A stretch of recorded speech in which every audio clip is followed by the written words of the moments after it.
So Audiochonk was started basically, Mike Casey and I have been playing music together for 16 years, and aside from being like the best friend any person could actually have, because he's just a tremendous human being, you know, I wanted to do something with him because we sang so well together. Ryan Goes was the original bass player of Audiochonk, and Mikey, when he quit Face Radio, he also quit Hindsight, so Ryan was without a band. And Derek Rice had just became the drummer of Hindsight, buys a drum kit 2 shows in, he's not in a band anymore, and then he left the scene for like a decade too, just like me. Comes back, we're all in Audiochonk together, and a bunch of personal stuff happened with Ryan and then Derek, and then it was like we had Blake Hahn from Brain Stewed filling on drums for a while, and then, you know, we had Sarah Huss play bass with us, you know, Zach Van Evenhoven for like 3 shows, and I just wanted to keep the energy of Face Radio alive. Like, I wanted our shows to hit like a dump truck. Like, you show up and it's just straight gas on stage. So I'm like doing cardio and Pilates and working my butt off to like, that was the other thing. Like, a lot of people told me, well, you know, you guys are all good musicians, but, you know, you don't have a front man.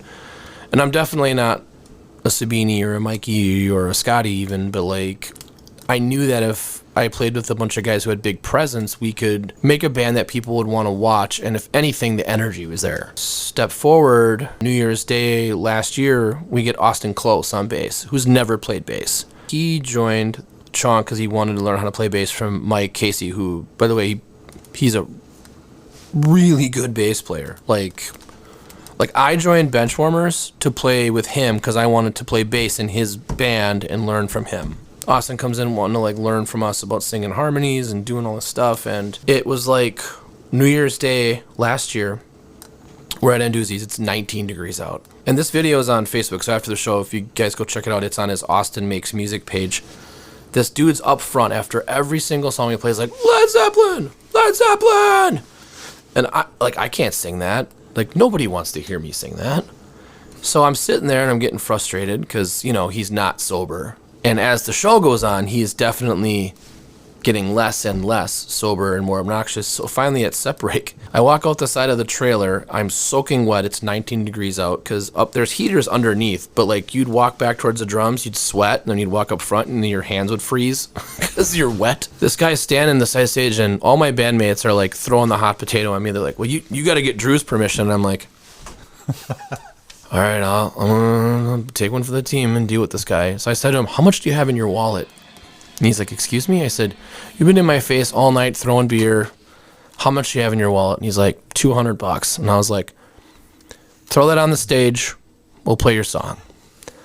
So then I agreed to it, and I saw everyone's face because we've never played anything by Led Zeppelin ever. And I said, okay, well, who's going to sing it? And Austin, this is his, like, first show with us, and, like, he's a kid, and I know he's a great vocalist, but I've never heard, and this is a very specific kind of song, right? We're going to do rock and roll. And he's like, oh, I got this on lockdown. I'm like, all right, man.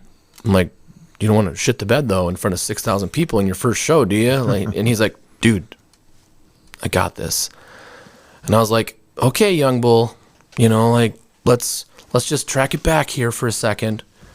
So I look at Mike and I'm like, are you going to do the da-da-da-da-da-da-da-da? And he's like, yeah. And then Derek's like, we'll come in on 4 and key of 8. Let's go. And so we start the second set. The guy throws the money up there and we're like, this song goes out for, I remember the dude's name, Purple Shirt Guy. And I was like, here you go, buddy. And we come in and you could tell in the video, like, we're just all hanging on A and like feeling each other, and all of a sudden Austin walks up to me and he's like, "In a long hound is a rock and roll," and all of a sudden you see 6,000 people like turn around and look at us in like the most flattering way possible. And I look at Mike and the hair stands up on my arms, and I'm like, this is exactly what I've always wanted out of Audiochonk, to do songs that people go, that song is a workout, or wow. Yeah. And we have this range. And then at Rock for Wishes last year, I had a dozen people say, best band vocally of the night. And I'm going, I don't know about that. There's some great singers here. And it's like, you have 4 distinct different lead singers in this band. Your drummer sang a song, Mike sang a song, you sang a song, Austin sings a song. and you're all completely different, so you have so much range, and then there's 2 and 3 part harmonies in almost every song. All the gang vocals are covered. Like, you guys do not miss a beat vocally. I thought there and thought about it, and I'm like, if there's anything I thought this band would be, it would never be that, but here we are.